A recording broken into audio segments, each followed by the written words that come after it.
Cut ಮಾಡಿ. ನಾನು ಕಟ್ಟಿ ಬೇಡಕ್ಕೆ ಹೋಗ್ತಿದ್ದೆ. ಅದು ಯಾರು ದಾರಿಯಲ್ಲಿ ನಡ್ಕೊಂಡು ಹೋದ್ರು. ಅದು ಯಾರು ದಾರಿಯಲ್ಲಿ ನಡ್ಕೊಂಡೋಗಿ ಬಿಡುದು.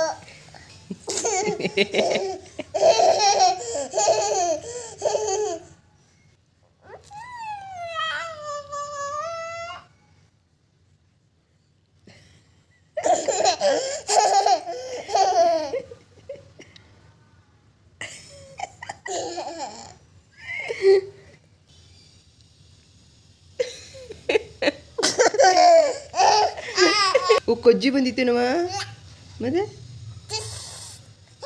ಚಿಸ್ ಅಂದ. ಛೀ